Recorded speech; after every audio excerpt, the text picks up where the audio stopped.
Join us and unwind with a good book. Welcome to Relaxing Reads.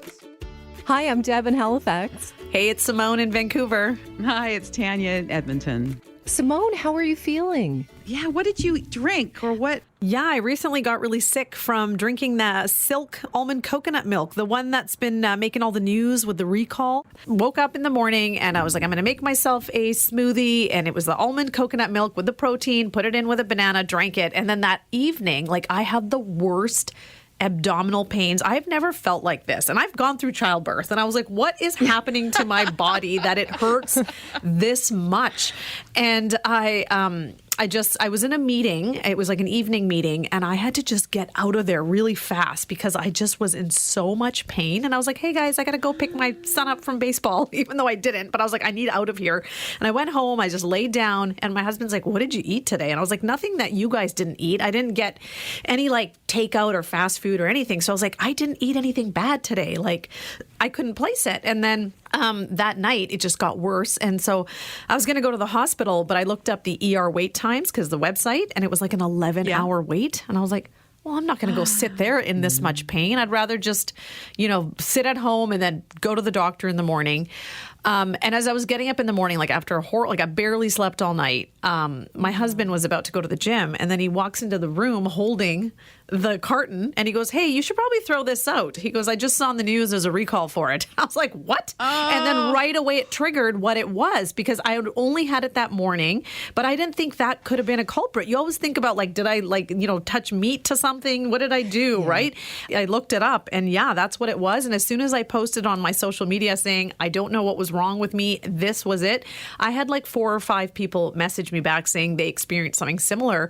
And Deb, you had mentioned that this is these plant-based milks are more susceptible to this. Yeah, apparently they are. So it's something to consider, I guess. I mean, if you're into, and that's unfortunate because a lot of people have allergies, and their stomach can't handle the regular dairy. So it's nice to have alternatives. And now if I don't know if it's in the processing, what happens to it, but there's so many things that really, throw our systems.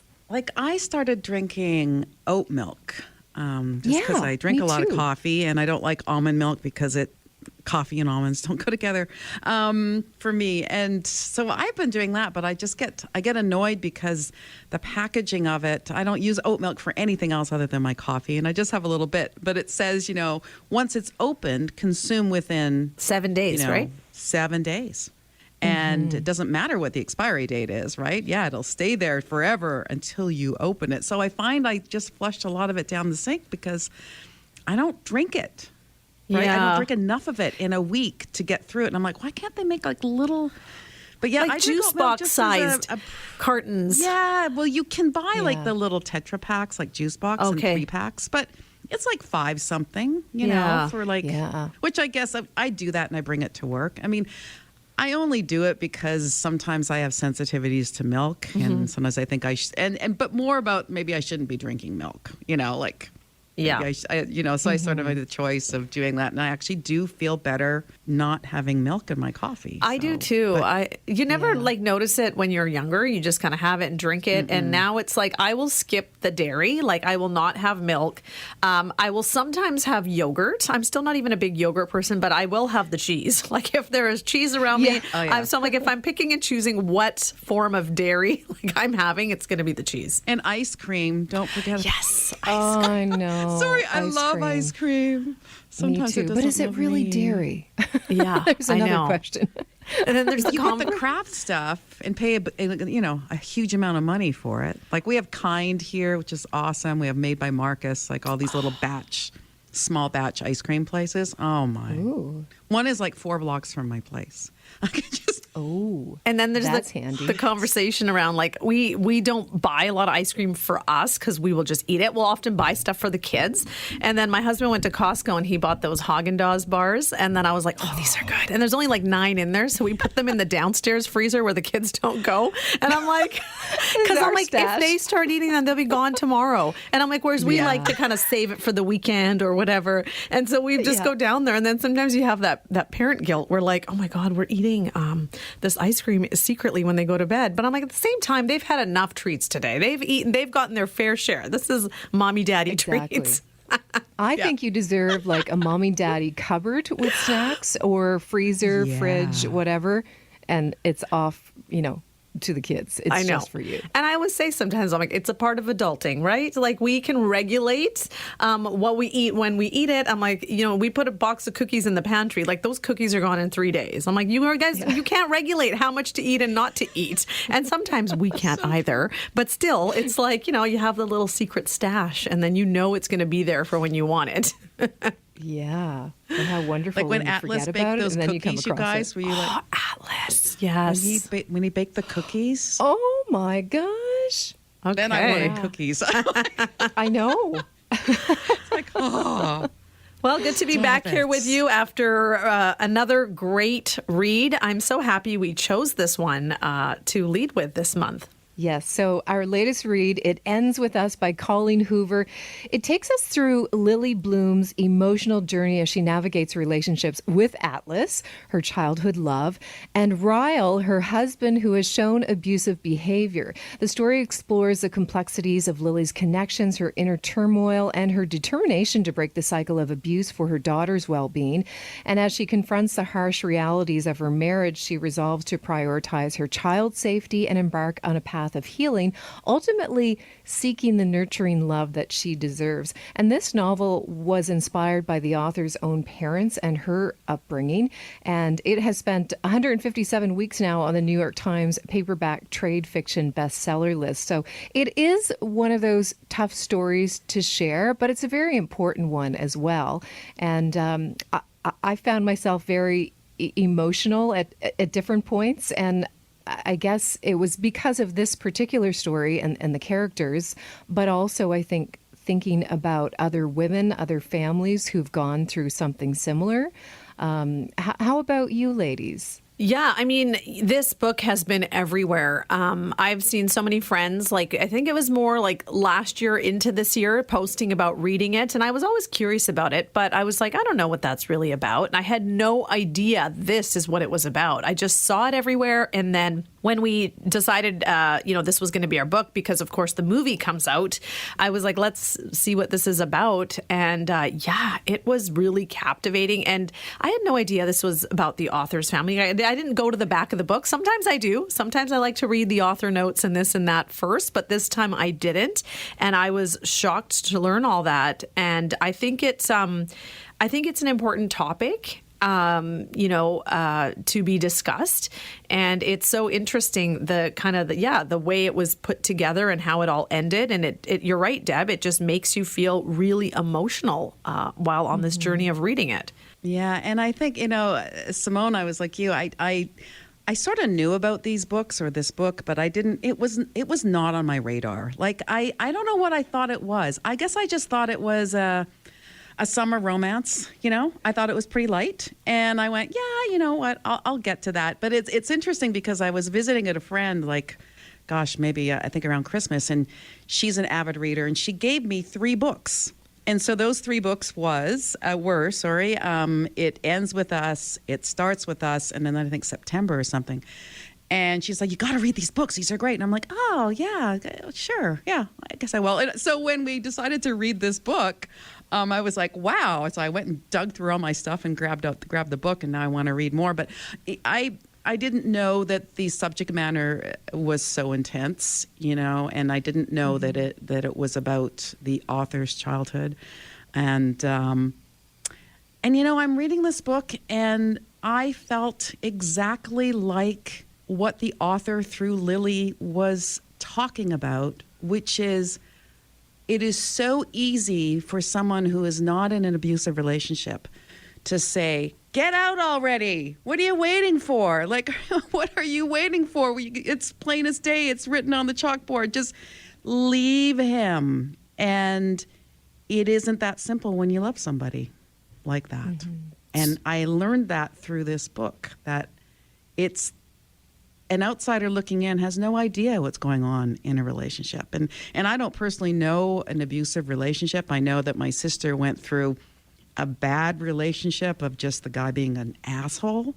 And I remember having conversations with her saying, you know, you have your son now. Can you just leave? Like, what are you saying to your son by having that relationship, you know, by keeping in the relationship? It's telling him, it's making him learn all the wrong stuff, you know, and she eventually did leave, but it was quite a few years. And so, yeah, I mean, I'm looking in going, leave already. And it's complicated. And that's what this book really delves into, is how complicated relationships are between two people. Yeah. It was very emotional to read, and it was very I found myself challenging my own judgments, I guess, on relationships that I kind of go, oh, this is not a good relationship. And I think differently now after reading this book. Yeah. Well, that's what we say. It's so easy to just say, oh, why is that person doing that? Why can't this person do this? Even with the situation with Atlas and his background, and people who treat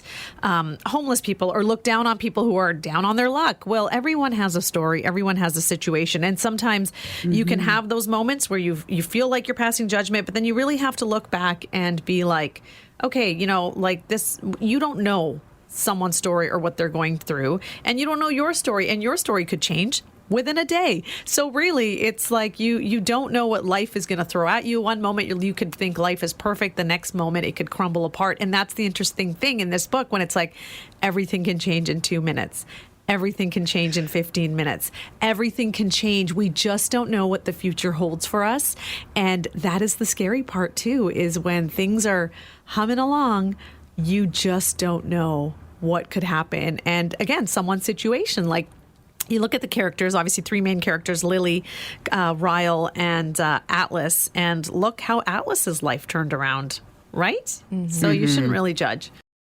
I love her as a child being able to connect with this young boy as well. No, I don't know many people who would have been able to create that relationship, and not that people aren't kind as children, because we know they certainly are, and offer up a lot of love as well.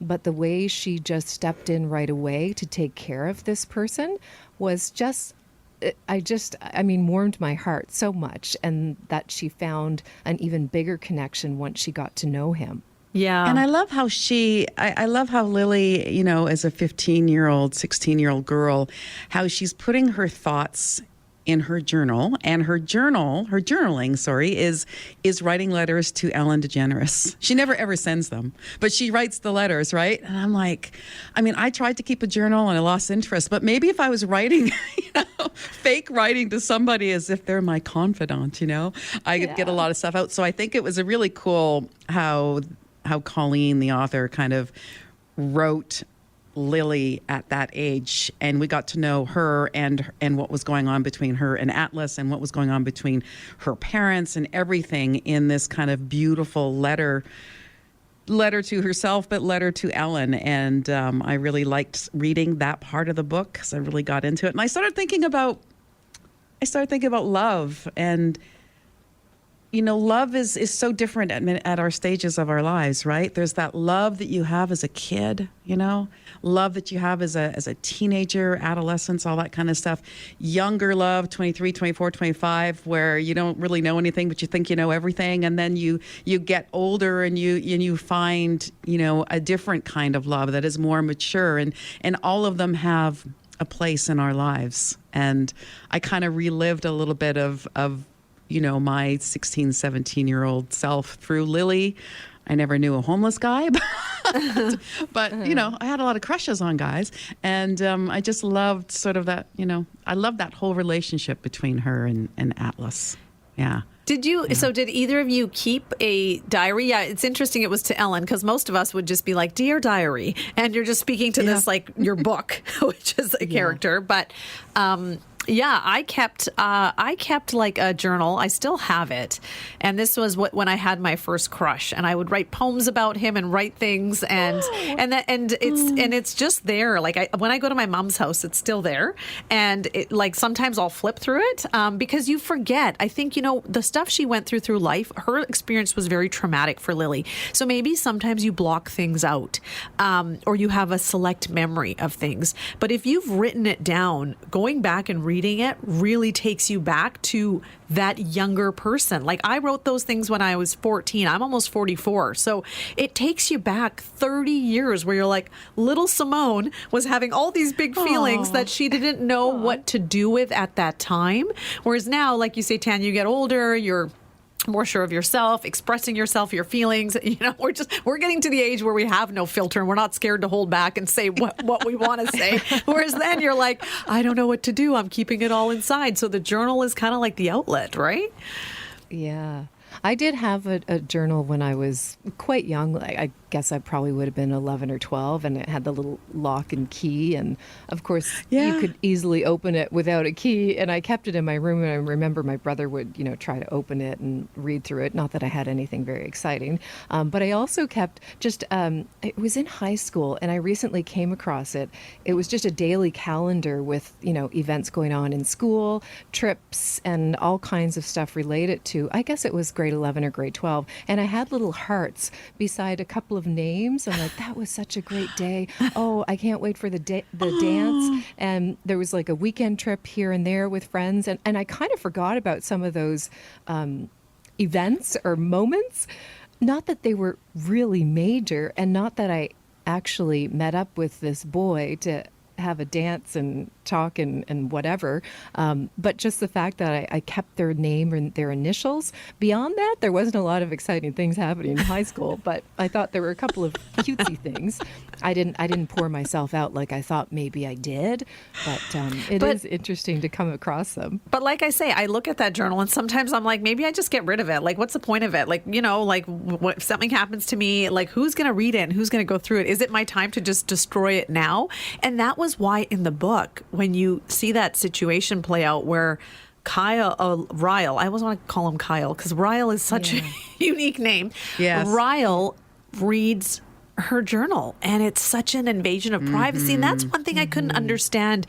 It's like, he had the past trauma, what he went through with his sibling, but what was hurting him and making him feel so insecure about their relationship? Like, was there a past woman that he was, because it's like anything that he thought she would be cheating or doing anything, it triggered him. But we never got to really learn why he's triggered from that, as opposed to, the trigger with your sibling is a different kind of a trauma.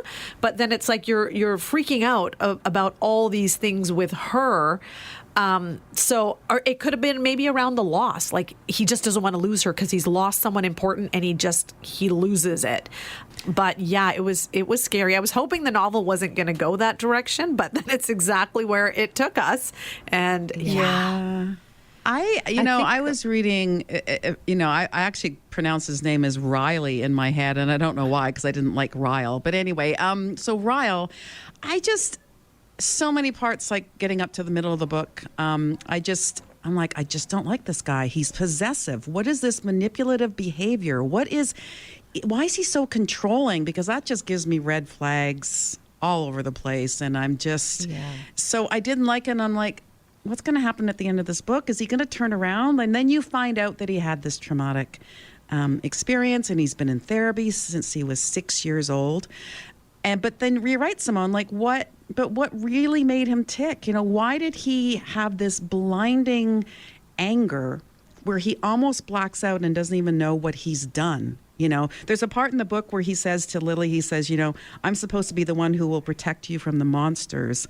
I'm not supposed to be one. So he knows he's a monster, but yet he can't help it. And then I think, okay, well, she has to leave clearly. But then I go, well, what about Ryle? Like, where is he going to end up? Because if he can never have a relationship because of this because of his behavior.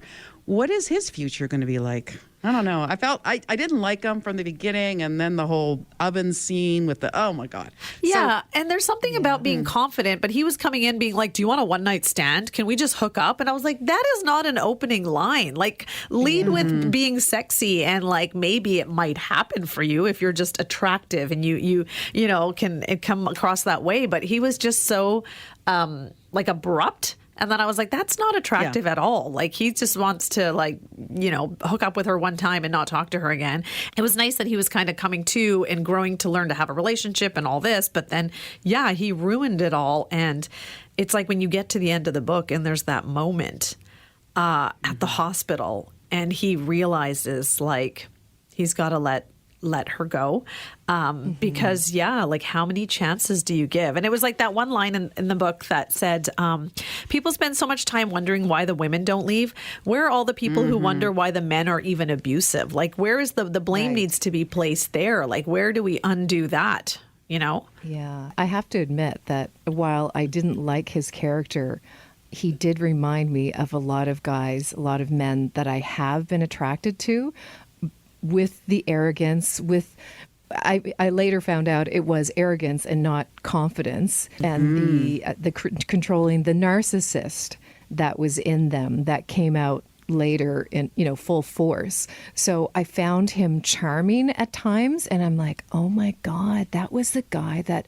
I was attracted to at times when I was in my 20s and 30s. And they bring on that charm. They make everything like, oh, well, this was going on at the time, or I'm having a moment, but I offer you this side of me, which is pretty wonderful, isn't it? And I think that's part of what happened with Lily. She got caught up in it. She did fall for him, and you can't help where your heart leads you. So I think that's what happens to so many women. And the narcissist, I don't know if you can heal someone who is a narcissist. Yeah, I don't think so. And, it was so interesting that she knew he was a neurosurgeon. And, but it was funny when she'd be like, we can live like this. We can afford this. And I'm like, clearly she's not there for the money. Like, you would think you just married a doctor. Life is going to be good. But that part of it I liked. Like, she was just into him. She wasn't into the stuff or any of that. She still wanted her own life and her flower shop and, and all of that. And that was a beautiful side of it. But her journey, it was really nice to follow her kind of arc in the book with where she starts, and then she's going through this with Ryle, and there are some women who think, I can change him, I can change this man. Oh yeah, and so I think a part of her, in the beginning was starting to make those excuses, but then you get to a part of your life where it is about your child or something, and you cannot put that at risk. And I even really liked how beautiful it was in those moments with her mother in the end, just kind of having that conversation, because sometimes you can go back and look at some of the decisions your parents have made or their parents have made, and we don't quite understand things. And it was like, when you go back to even 50 years ago when divorce was so shunned upon and people just stayed together for the kids or just stayed together and they were just miserable. And now at least we kind of have a generation where people are like, no, it's okay to leave. It's okay to find happiness. It's not the end of the world, and we won't be as judged. It's okay to not have kids if you don't want kids. Like, we're a little bit more open. So it was like, at least she got to kind of break out from, a situation that maybe her mom was just not able to, again, financially leave, not strong enough to leave, because what do you do in those situations? So it was nice that they kind of came into that moment and they supported each other, Yeah. And I think, Simone, what you mentioned a little earlier is,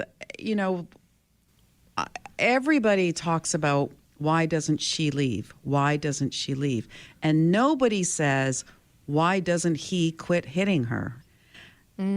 So that's something we need to wrap our heads around, I think, as a society, as people who look at relationships, why is it always up to the woman or whomever is being abused, right? Why do we never look at the abuser and go, hey, what's up with you, right? It's not okay. It's not okay. But I don't know, maybe they just can't fix themselves. Like, there isn't anything they can do about it. I don't know. And the person, I guess, has to leave in the end. But nobody ever talks about that. And that's one thing the author wrote about quite a bit in the book. She said it a few times throughout the book. Why is it just the women that we're concerned about, or the other person who's being abused, why don't they leave? And it's never, why does that person do that? Yeah, and it was brought up a couple times that they're, the people aren't bad. These people just do bad things. And, often it's like you look at stories or you hear stories, and a lot of it's rooted in generational trauma. It's how they grew up and how they grew up and how they grew up. And that's why with this, it ends with us. It ends. We're breaking the pattern. We're breaking the cycle. And, when that cycle is broken, only from there can there be like true healing and, moving on. But for people, you wonder how certain people are a certain way, and it's like they are probably a product of their upbringing, and they were not taught to regulate their emotions or how to express themselves in a way that wasn't destructive and hitting. That's what they kind of did, and it's like then that it's like people can change, but you really have to work on yourself. Like, none of us are perfect. We all have flaws, but it's like until you go and get the help and understand what's triggering you and how to break those triggers, it's a lot of work to put into yourself. And sometimes people don't want to do that. They just are stuck in their ways. This is how it's going to be. But then you choose the life you choose, and you might just end up alone. So, yeah, even when you are presented with what life could be in a really good form, like Ryle was, you just can't help yourself, or you don't have it in you to think that you deserve a little bit of goodness, even though you've gone the wrong route. Before he got to that point, he just, I guess, didn't think that he deserved what could be. Yeah. And so just decided to stay in that lane. And I liked how Colleen wrote, obviously it was Lily's parents that was sort of the focus of how she thinks about relationships, and then she ends up having an abusive relationship herself, and then we have this beautiful relationship between Ryle's sister Alyssa and her husband Marshall. Yes. Who I love both of them. I just Alyssa comes out with some of the best one-liners. I don't have any at the top of my mind right now, but she is an absolute gem, and she ends up becoming Lily's best friend. And I thought she was absolutely delightful, this character. Yeah, yeah, and I love she's like a ride or die like girlfriend. Yes, and what I loved about her too is sometimes there are people that will always take your sibling side or your blood side because they will not look past it. But for so many moments, she was like, I get it. As his sister, I'm saying this, but as your best friend, you got to leave. And that's what was beautiful about it, is she was willing to, not be like, well, if you're not with my brother, then you're not with me. It ends here. It was like, no, like we're still going to be in each other's lives. We're going to raise our beautiful daughters together and be besties. Their friendship was really beautiful. And I love that she just worked for fun because she had people for everything in her lavish life. And at the end, when she's like, I just want to make love to my rich husband, it's like, must be nice. And the people, she's got people for everything. So yeah. So I loved, their relationship, and that relationship was actually a really positive relationship. And so one funny part, the onesies. Yeah. So there's a part where we meet in the very beginning. We meet Marshall, and that's Alyssa's husband, and he's at a Boston bar and wearing a onesie because when the Bruins are playing, they get free beer at this bar. And Ryle ends up in a onesie. They all end up in onesies and go to a bar, which is a pretty light scene. And I thought, this is hysterical. I can just see these people in onesies drinking beer in Boston. I want to do that. I know. Yeah. And it was funny because it's like, don't you guys have money to like not have to worry about free beer? Like you can pay for the beer, but it was just the experience, right? And the game. Yeah. And those were beautiful. The moments they had with the four of them having dinners together and all that was beautiful. But then again, it comes down to, will this be a great co-parenting situation, and will he turn around? And that's why it's neat that there kind of is a second part to this with It Starts With Us. And that I think follows the journey of her with Atlas now and navigating the co-parenting. There was that moment where he came in and he's like, I have to tell you something. And I was like, oh my God, did he do something to Atlas? Like I panicked. I just worried, when he said, and she was like, I don't know what he's trying to tell me here. And I was like, oh no, what did he do? What did he do? And it was just like, that's when he went into his truths about the childhood stuff. But yeah, so this world with Atlas is going to be this new world. Now that he doesn't have Cassie, The made-up girlfriend. Yeah. Atlas and his piercing blue eyes. So this is obviously turning into a movie that comes out with Blake Lively as Lily. I watched the trailer today, and Who's Atlas? These characters are so well written. So it was, Blake Lively as Lily, Justin Baldoni as Ryle Kincaid, and Brandon Sklenar is Atlas Corrigan. And he was in The Big Ugly 1923. So that's what Atlas was in. The one who plays Ryle has been in Jane the Virgin, 5 Feet Apart. Jane, yeah. Yeah, Sweet Light of Zach and Cody. Yeah. So that's what he is. So when I was watching the trailer, I wasn't that attracted to the Ryle in the film. I mean, he had a great body and he looked good in the scrubs. But when I saw Atlas and the casting for Atlas, I was like, okay, I'm a little more Team Atlas for this one. So okay, good. I need Atlas to be hot. I need Atlas to be like what I envision in my head. He's just got Ryle, like I'm sweet whatever, charm. but I know.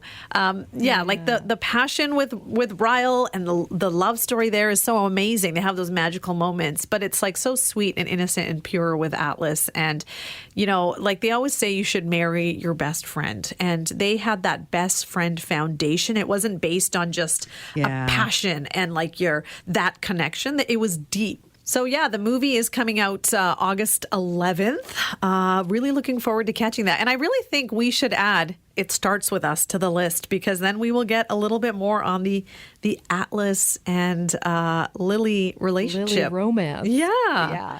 I think we've got to do that. But I'm so glad we read this because, like Tanya said, I saw it everywhere and I was like, I don't think it's going to be something I'm into. Is this just like a cheesy, sappy romance like that everyone's getting into? But it was not. It was really good.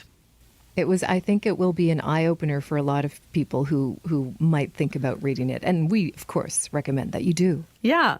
So thanks again for listening to our Relaxing Reads podcast, and we will be back again with you soon. Have a great day. Thank you for kicking back and relaxing with us. We hope you'll join us again on Relaxing Reads.